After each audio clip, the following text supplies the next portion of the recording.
Hello curious learners. Today we are going to start with everyone's favorite topic, that is human digestive system. So human digestive system is made up of two things. Number one is alimentary canal or GIT. Now what is the full form of GIT? GIT is gastrointestinal tract. Why it is called gastrointestinal tract? Wherever you will see the word gastro, it means stomach, something related to stomach, and intestine obviously is related to intestine. So a canal consisting of stomach and intestine is alimentary canal or gastrointestinal tract. So I think you can write components very simply. Let's write it. Number one is mouth, then you have esophagus. Number 3 is stomach. Number 4 is small intestine. Number 5 is large intestine. And number 6 is anus. So now you can imagine it like this. So this is your body. It's almost cylindrical, not exactly cylindrical obviously. So it is cylinder and there is another small cylinder inside it. This small cylinder is your alimentary canal. This opening is mouth and this opening is anus. The second component is associated glands. These glands will put their secretion in this tube. So what are these glands? Let's write them. Number 1 is your salivary glands. Number 2 are your gastric glands. So these glands are called gastric glands because they are present in walls of stomach. I have told you gastro word is associated with stomach. Number 3 is your liver. Number 4 pancreas. And number 5 is your intestinal glands.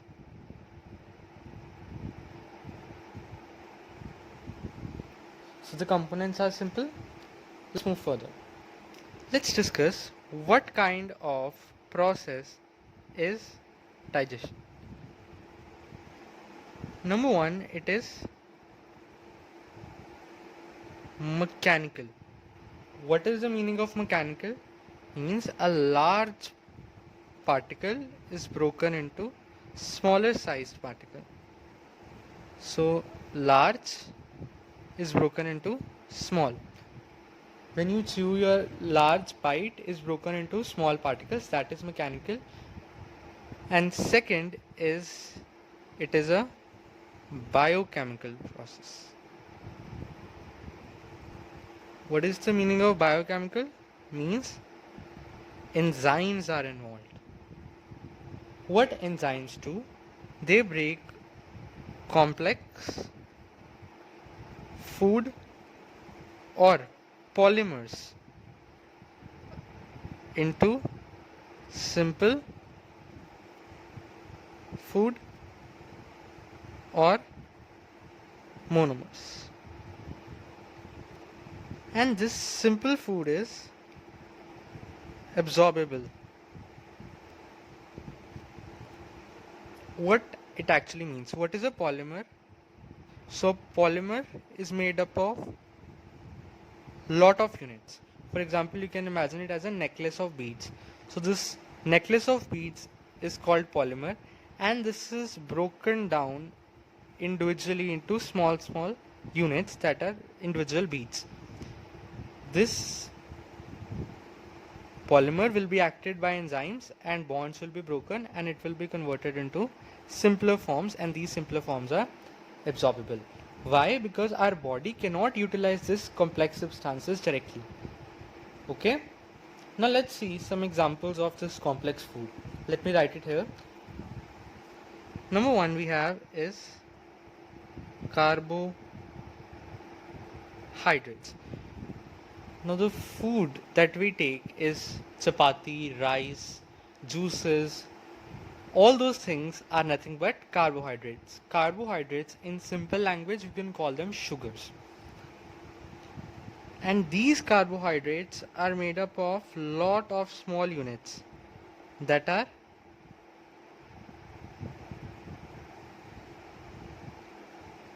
glucose.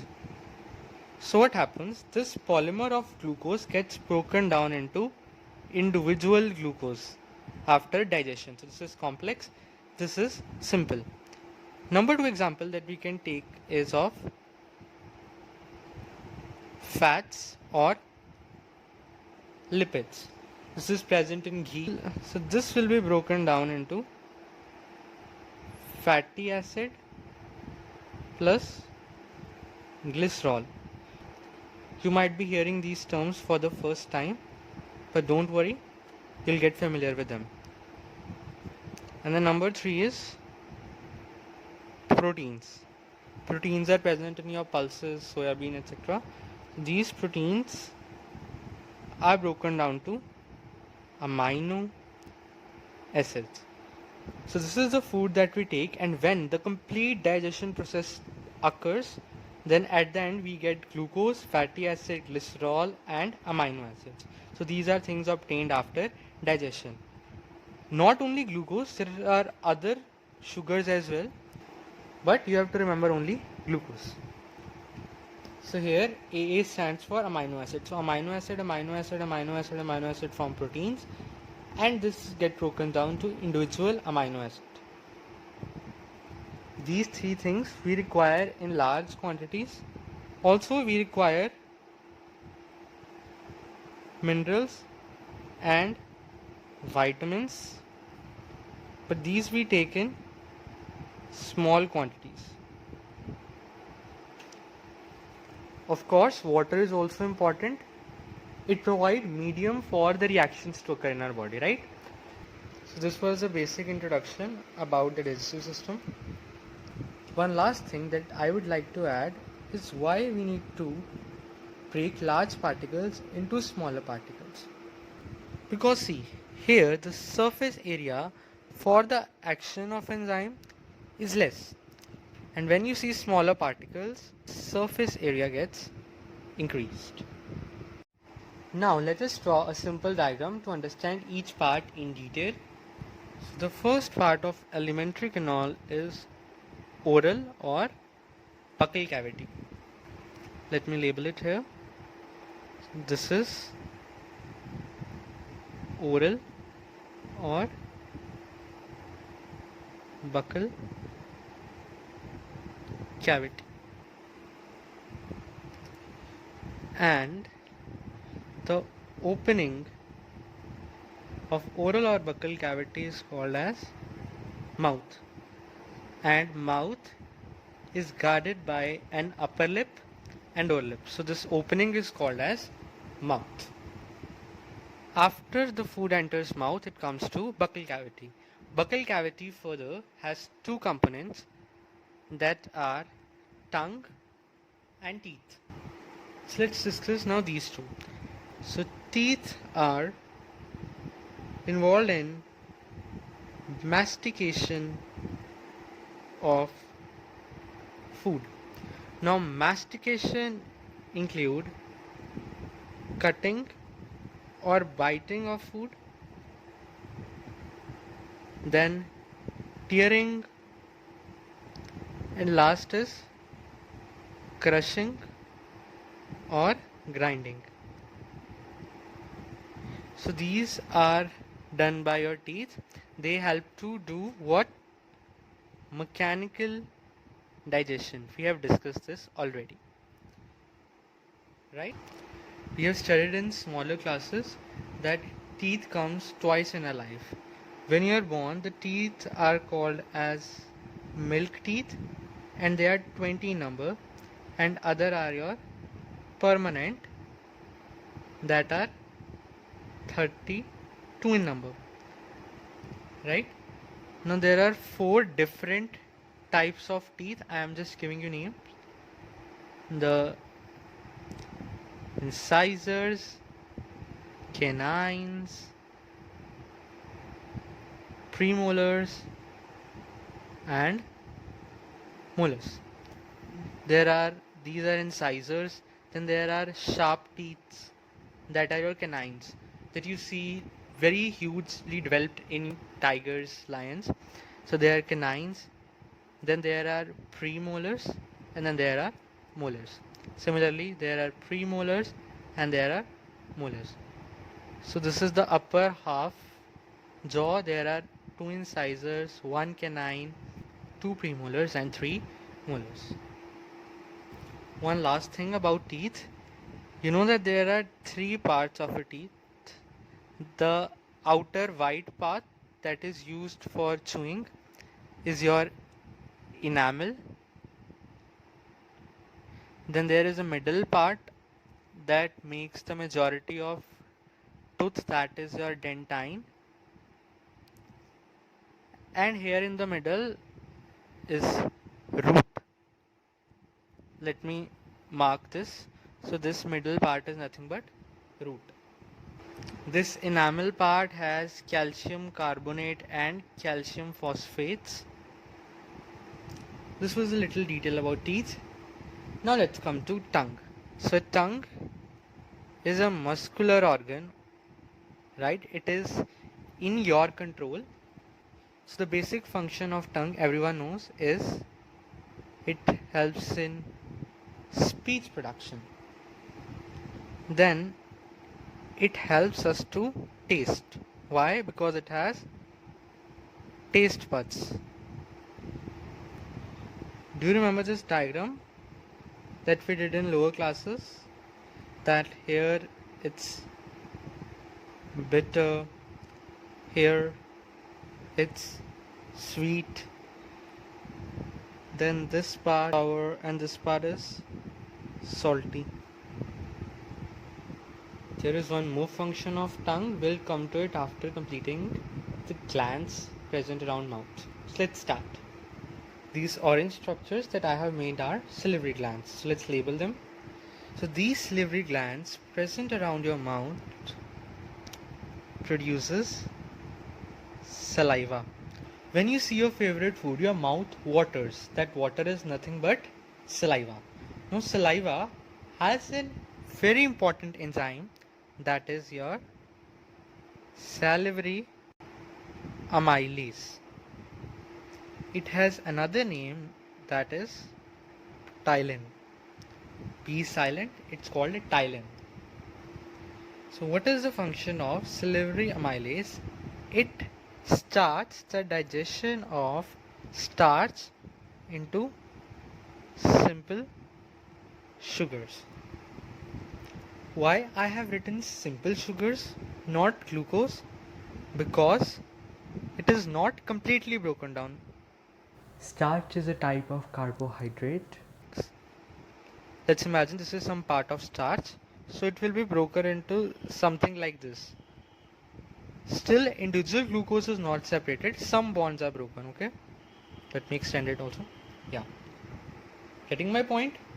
So hence, what is happening here is, let me write it here, partial digestion of starch. So question also comes, where does the process of digestion start? So the process of digestion starts in mouth itself. So the partial digestion of starch in mouth. Okay, you have to remember this. This is important. Also, saliva has some antibacterial properties. Anti means against. So some substances, some enzymes that act against bacteria, that can kill bacteria. Now, how many salivary glands are present? There are 3 pairs. So I have drawn it, 1, then 2, and then 3. So they are present on either side, on left side and right side. So it becomes total 6 or 3 pairs. So now let's try the last function of tongue. It helps to mix food with saliva and hence make swallowing of food easy. So indirectly it helps in swallowing of food. Buccal cavity and mouth are words that are used interchangeably, so it's okay. You can call it mouth as well. So salivary glands put their secretion in buccal cavity. Now let's discuss something interesting. See, the nasal chamber also, from where the air enters, also meets the back of your mouth, right? So the food may enter this way, but to prevent this, there is a bell-like structure. You must have seen in cartoons when somebody screams, they show a bell inside the mouth. This bell is called uvula. What is the function? It prevents entry of food in nasal chamber. So this is interesting, right? It covers this part. It's a flap like, so it covers this and hence food does not enter in nasal chamber, right? Now let's see, where does the food go now. When you swallow, there is a ball of food. This ball of food is called as bolus. Bolus is nothing but food plus saliva. This ball will then enter the next part that we are going to discuss now. That is esophagus. Right? So this is your esophagus. So now let's label this. This is nothing but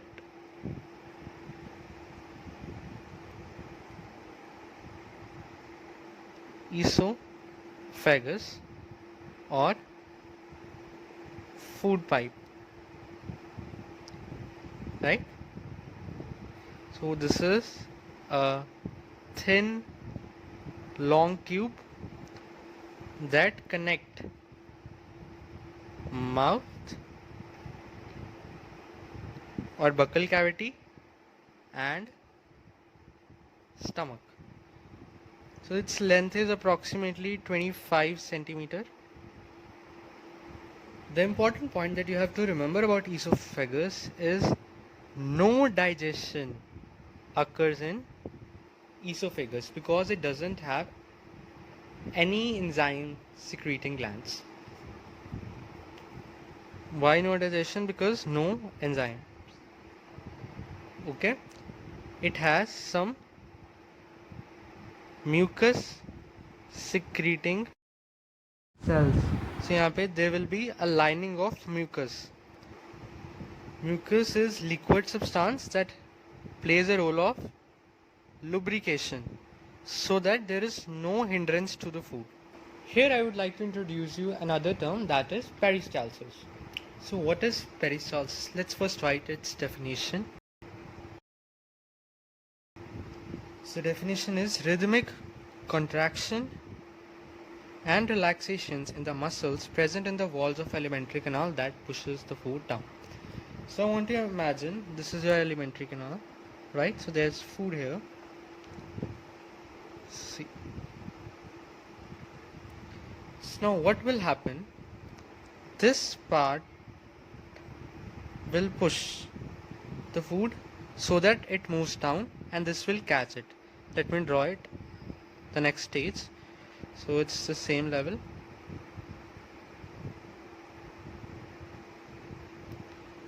Right? So the food moves down.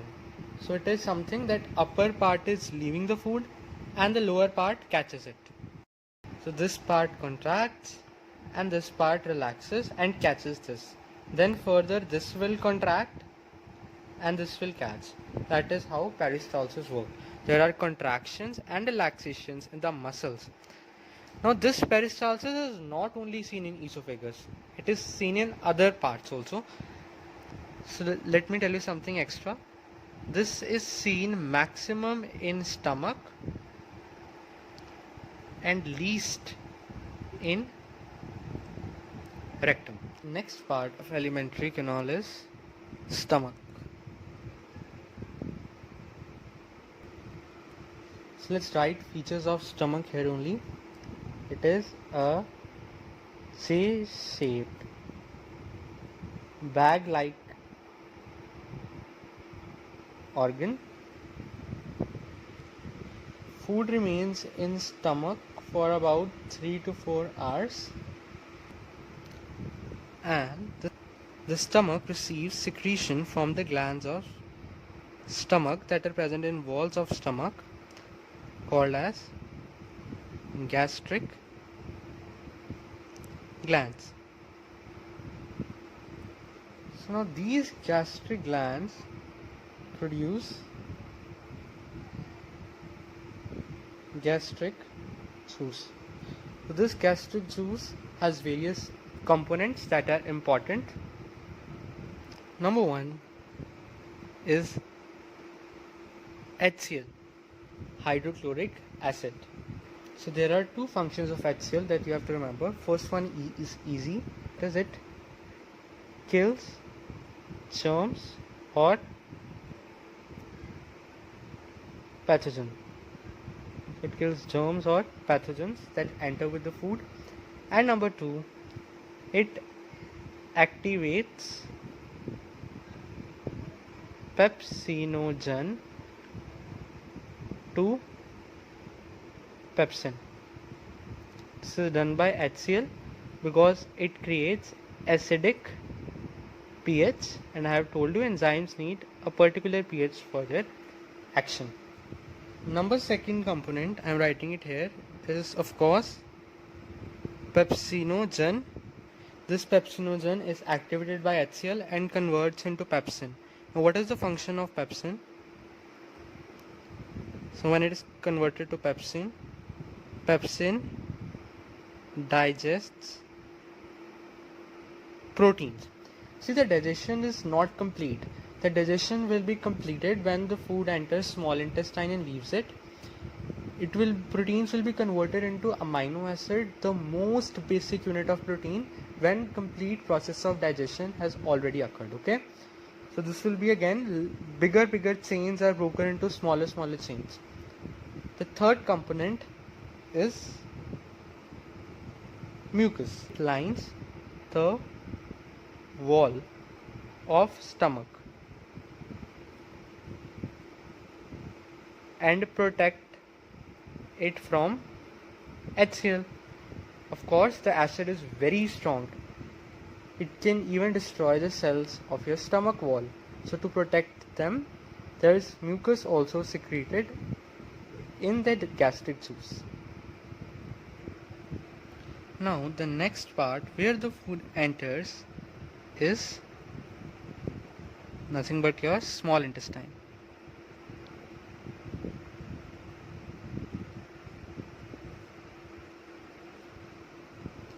So the small intestine, it receives secretions from liver, pancreas and intestinal juice. So secretion from liver is bile, secretion from pancreas is pancreatic juice. Now let's discuss liver and pancreas first. So liver is the largest gland of your body. It is in fact the most busy gland of your body. It has lot of functions. One you have read in class 9 that it helps in detoxification of drugs. Remember, these have SER that helps in detoxification of drugs. Now this liver, it synthesizes nothing but bile juice. This has great importance for us Bile juice has two components, that are bile salts and bile pigments. Pigments give colors to feces and urine, that's after processing and all, and these salts perform major role in digestion of fats. These emulsifies fats. Now, what is the meaning of emulsification? That is, large fat globules are converted into small fat globules. Okay, so these are large fat globules, they are converted into smaller fat globules. And another function, so you have to remember two functions, this is number one, and there's another function of bile salts, that is, it creates basic medium for action of enzymes in small intestine, or you can write it, these activates lipases. What are lipases? I'll come to that. I hope these two functions of bile salts are clear. Now let's see the diagram carefully. This part, this bulbous part that I have drawn, this swollen part is this part. This swollen part is gall bladder. So it temporarily store bile. Okay, so that's function of gallbladder. Now see carefully, these duct from gallbladder and from liver combine, and this duct opens in pancreatic duct. So there in the middle there is a pancreatic duct. So this duct also opens in pancreatic duct, and this secretion goes into intestine. You see this C-shaped structure of small intestine, so secretion goes into this. I hope that's clear. So here is a little less space, so I am writing pancreas here only. So pancreas is a leaf-shaped structure that produces nothing but pancreatic juice. This pancreatic juice is called as complete juice also. Why? Because this is richest digestive juice. It has enzymes for various components of food, for carbohydrates, for proteins, for fats. That's why it's called richest digestive juice. We have seen in stomach there's enzyme for proteins, right? Bile does not have any enzyme. So pancreas has enzymes for digestion of all the three major components of food. So now let's write the names of enzymes, that are amylase, lipase and trypsin. So amylase, as I have told you, it will carry out digestion of starch. Lipase, the word lipase is from lipids and it has A's, so it's an enzyme. It digests fats or lipids. And trypsin, it is another protein digesting enzyme. Okay, we have done one protein digestive enzyme in stomach, that is pepsin, and this protein digesting enzyme is trypsin. This trypsin is also released in inactive form, that is trypsinogen. Like we did pepsinogen, similarly this is also released in form of trypsinogen, and it requires basic medium for action. Okay, so after digestion, here you see again simple sugars formed. Okay, lipase into fatty acid plus glycerol, and proteins will be polypeptide. Polypeptide are nothing but small chain of protein. Protein is a large structure. Polypeptide are fragments of protein. Okay, you can imagine it. I hope this pancreatic juice is clear. Now let's see the path. So there is a common duct formed by pancreatic duct and this duct from liver and gallbladder combined. and this common duct releases its secretion into this small intestine part. Clear? Now let's come to the last one, that is intestinal juice. The juice produced by these glands is also known as succus entericus. It's a very fancy name, you can leave it, it's not given in your book. So intestinal glands produce intestinal juice, you can write. So here the process of digestion completes. How? All carbohydrates are converted into glucose, proteins are converted into amino acids, and lipids are converted into fatty acid plus glycerol.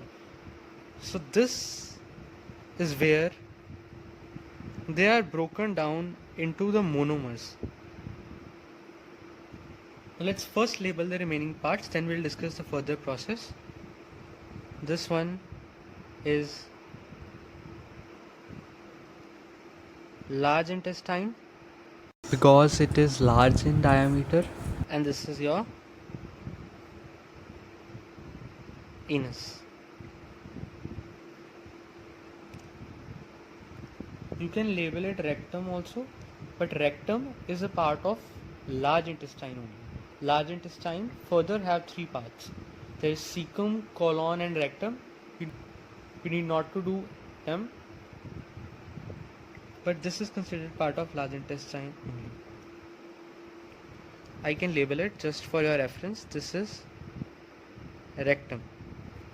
Rectum का function क्या है? That is storage of undigested food. That is called as fecal matter until it is removed out.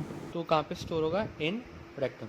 So we are done with all parts one by one. Now let's come to the process of nutrition. So first step, remember, this is ingestion of food. Second step is the complete digestion process that we have discussed. Now the food has to be absorbed. First thing we have done in small intestine is the secretion it receives from its glands. Now let's see the process of absorption. So absorption starts in small intestine only. See, when you will see the inner surface of small intestine, let's say this is, I have cut it, you will see some lines here, and if I see a single line, this line has minute finger-like projections, and if I take this one finger-like projection, this is your villi. Now what are villi? Villi are finger-like projections, okay, that increases surface area for absorption of food. One more important point, these villi are richly supplied by blood vessels. Now see this, why it is richly supplied by blood vessels? Because the food that is absorbed, the simpler forms has to go to blood, and hence these has to be supplied with blood vessels, and there is a lot of food to be absorbed, so there has to be high surface area. This high surface area is because of presence of villi. See, rather than being like this, it is like this.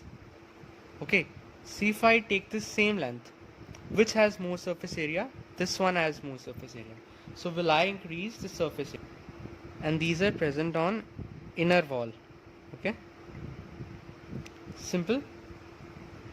This process of absorption takes place by processes you have done in class 9, the diffusion, osmosis, all that.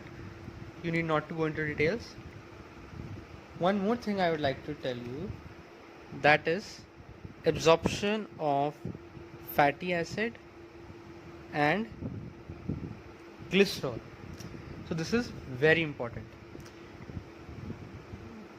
What happens with glucose and amino acid is they can cross the wall of blood vessel. So this is a blood vessel. So there are various mechanisms they can cross blood vessels, but fatty acid and glycerol are very large molecules and they are water insoluble. So they cannot cross the blood vessel directly. So इनकी absorption कहाँ होती है? These are absorbed in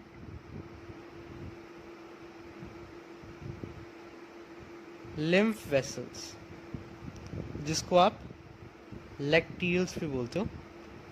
That's a fact you can remember. कि जो fatty acid and glycerol है directly blood में नहीं जाते. They are absorbed in lymph and this lymph further drains into the blood. Okay? Clear? With this we end with the absorption in small intestine. Last thing that I would like to discuss about small intestine is its length in different animals, that are herbivores and carnivores. We know that herbivores are the animals that eat plants or grass and carnivores eat meat. Let me tell you that grass has a very complex carbohydrate called as cellulose. Cellulose is a carbohydrate and meat contains proteins. This difference in what they eat is responsible for different lengths of small intestine. This carbohydrate cellulose, as I have told you, is complex and the digestion is hence a complex process. We haven't studied about cellulose digestion in humans because our body has no enzyme to digest cellulose. We have discussed about a single carbohydrate, that is starch, in our body. So cellulose cannot be digested inside our body, but this can be done by herbivores. Digestion is a complex process and hence take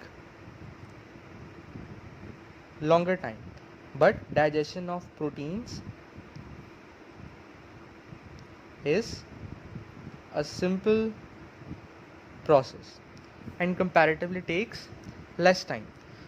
So we need a long small intestine in herbivores so that food remains for longer time and digestion can complete easily. So herbivores will have a long small intestine and carnivores will have comparatively short intestine because they don't have to digest something complex. So there is difference in length. Long intestine allows food to stay longer and digest completely. After small intestine, in large intestine there is absorption of water and even some drugs, and it stores the undigested food. So after the water is absorbed, this food moves to rectum and eliminated from the body. Some of you can notice this structure here. I have drawn in the beginning of large intestine. This is nothing but vermiform appendix. You must have heard about its operation. So it is in the beginning of large intestine. Why it is called vermiform? Because it is like a worm, like you've seen earthworm. So something similar to that. So it's called vermiform appendix. One last thing that I would like to talk about is glycogen. Do you remember that we read in plants the excessive glucose formed after photosynthesis is stored in the form of starch? Do you remember? The excess glucose in your body is stored as glycogen in nothing but liver. So liver stores glycogen. So the last topic given in your book is dental caries. Dental caries is formation of cavities or holes in your teeth. This can also be called as tooth decay. Now how does this happen? If you eat the sugary food, then the bacteria present in your mouth produce acid from this sugar, and this acid further erodes the enamel, the white part of your teeth, and inside that white part there is a layer, dentine, we have discussed. Then after it gets eroded, there's a hole formed or cavity formed. There's another term related to dental caries, that is dental plaque. Dental plaque is sticky yellow layer that you see on your teeth. It is nothing but combination of food and bacteria. This happens if you don't brush your teeth regularly, properly, twice a day. With this we end with this part of the chapter. So with this we end all the parts of digestive system. Now let's discuss the 5 steps of Holozoic nutrition. So this step is ingestion, this complete is digestion, this part is absorption, and after absorption the food is carried to cells of the body, right? From blood the food will enter to cells, and hence cells will produce energy. That process will be called as assimilation. The undigested waste is removed through this opening called as anus, that is known as egestion. So these are the 5 steps of Holozoic nutrition. Before ending, I would like to ask you one question. You have to answer me, which is the only digestive juice that has no enzymes.